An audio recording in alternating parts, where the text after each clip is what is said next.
हिमालय के दिल में कलिंजारी गांव शांति से फला फूला। हवा शुद्ध थी, नदी गाती थी और देवदार के पुराने पेड़ सब पर नजर रखते थे। इसके केंद्र में भगवान शिव का एक मंदिर था जो गांव की आत्मा थी। नाथ विनम्र रखवाले साधारण भक्ति का जीवन जीते थे सेवा में, और भगवान के साथ चुपचाप बातचीत में अपना उद्देश्य पाते थे। उन्होंने पत्तों की सरसराहट और नदी के बहाव में जवाब देखे, ये मानते हुए कि भगवान प्रकृति के माध्यम से बोलते हैं। कलिंजारी एक ऐसी जगह थी जहां शांति चीजों में नहीं बल्कि मौजूदगी में मिलती थी। यहाँ खुशी जीने का एक तरीका था जो प्रकृति और कृपा की गोद में पनपता था। कलिंजारी से दूर काव्या एक शहर की लेखिका शोर और अंतहीन मांगों से फंसी हुई महसूस कर रही थी। उसके कभी खुशी भरे शब्द थकान और खालीपन में फीके पड़ गए थे। शांति की तलाश में उसे अपनी दादी की कलिंजारी की कहानियां याद आईं और वह पहाड़ों की ओर निकल पड़ी। गांव की खामोशी परेशान करने वाली थी, जिससे उसकी अंदरूनी उथल पुथल और बढ़ गई। वह नदी के किनारे भटकती रही, अपने आसपास की शांति को समझ नहीं पा रही थी। पुराने शिव मंदिर की ओर खींची चली गई। उसने नाथ के शांत उद्देश्यपूर्ण अनुष्ठानों को देखा। उसकी उपस्थिति एक शांत रहस्य थी जो उसके अंदर के केओस को दर्शाती थी। काव्या को एक खिंचाव महसूस हुआ, उसकी शांति का रहस्य समझने की उत्सुकता।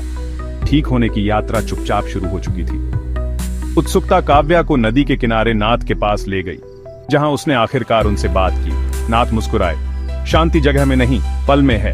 उनकी बातचीत बढ़ी। काव्या ने अपने शहर के संघर्षों को साझा किया। नाथ ने प्रकृति और विश्वास से जेंटल विजडम दी। उद्देश्य छोटे कामों में है, उसने कहा। एक पक्षी को खिलाना, नदी को सुनना, एक फूल चढ़ाना। काव्या ने अपने आसपास की सुंदरता को देखना शुरू किया। पत्तों से आती धूप, मंदिर की घंटी की गूंज, प्रार्थना की शांति। नाथ के साथ उसने सीखा कि भक्ति दिल का मामला है, रिचुअल का नहीं। उनसे बात करो, नाथ ने प्रोत्साहित किया। एक सच्ची प्रार्थना हमेशा सुनी जाती है।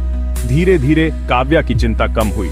गांव, प्रकृति और नाथ की विजडम उसे ठीक करने लगी। उसे एहसास हुआ कि शांति कुछ ऐसा नहीं है जिसका पीछा किया जाए, बल्कि कुछ ऐसा है जिसे होने दिया जाए।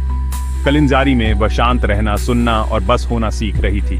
दो दुनियाएं मिल रही थीं उसके भीतर। एक रात एक दिल को छू लेने वाली आरती के बाद काव्या ने भगवान शिव का सपना देखा, जो दो बर्तन पकड़े हुए थे। एक में शहर की रोशनी थी, दूसरे में नदी का पानी। संतुलन ही सच्ची प्रार्थना है, सपने में गूंज उठा। जीवन दोनों को एक साथ रखने में है। वह स्पष्टता के साथ जागी और मंदिर में नाथ के साथ अपना सपना साझा किया। भोलेनाथ ने तुम्हें जवाब दिया है, उसने कहा। तुम्हारा रास्ता दोनों दुनियाओं को जोड़ने का है। काव्या को एहसास हुआ कि उसे शहर से भागने की जरूरत नहीं है, बल्कि कलिंजारी की शांति को अपने भीतर रखना है। शहर ने उसकी क्रिएटिविटी को बढ़ावा दिया। गांव ने उसकी आत्मा को फिर से जीवंत किया। कलिंजारी में उसके दिन हल्के हो गए, खुशी और प्रेरणा से भरे। पहाड़ों ने उसे एक नया जीवन नहीं दिया था, उन्होंने उसे अपना जीवन वापस दिया था।